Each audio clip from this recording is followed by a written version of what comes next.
บุญทรงเรือประเพณีแม่นกิจกรรมหนึ่งที่เคยปฏิบัติสืบทอดกันมาจนถึงปัจจุบัน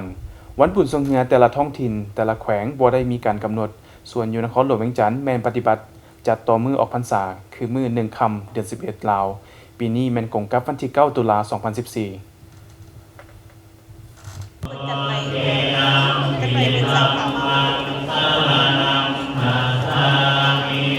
บุญออกพรรษาแม่นการออกจากเขตจำกัดแฮ้มที่อื่นได้เอิ้นว่าออกพรรษาพรรษาหมายถึงฤดูฝนปีหนึ่งมี4เดือนนับตั้งแต่มื้อแฮ้ม1ค่ำเดือน8ถึงเดือน12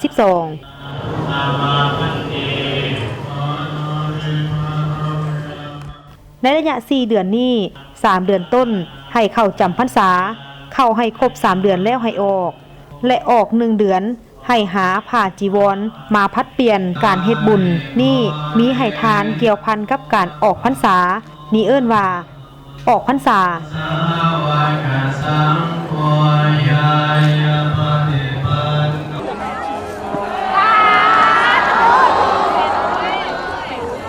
ในมื้อบุญออกพรรษาขึ้น15ค่ำเดือน11ลาวยังมีเฒ่าแก่บางคนเชื่อว่ามื้อนี้มีปรากฏการณ์บั้งไฟพญานาคเกิดขึ้นตามลำแม่น้ำต่าง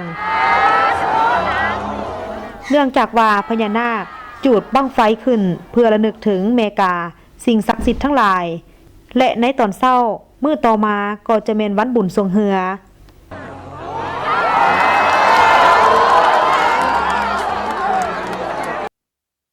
บุญทรงเรือประเพณีหลายคนคงฮู้จักกันดีแต่เพื่อให้คนสมัยใหม่ได้ฮู้จึงขอนำเสนอที่ไปที่มาของนิทานกำพร้าพี่น้อย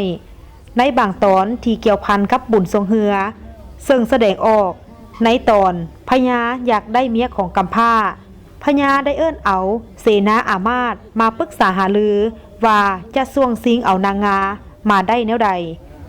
ในที่สุดก็ได้ตกลงให้กำพร้ามาสิงกับพญา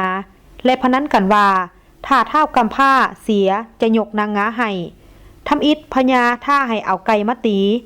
นางงาใส่แหวนธรรมลงวิเศษเสกเหงินเสี่ยวของกำพร้าเป็นไก่ตีลายน้อย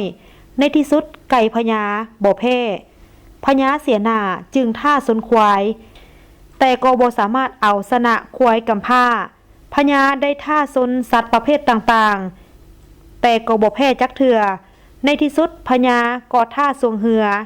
นางงาใส่แหวนวิเศษเสกพญานาคเสี่ยวกำพร้าให้เป็นเฮือสวงและเมื่อจะถึงหลักไสเฮือนาคกำพร้าก็เอาหางฟาดน้ำเป็นฟ้องใหญ่จนเฮือพญาล่มโดยพญากับเสนาอามาตย์อยู่ในเฮือจมน้ำตายหมดและเชื่อกันว่านิทานดังกล่าวนี้ได้เป็นที่ไปที่มาของบุญทรงเรือประเพณีจนถึงทุกมื้อนี้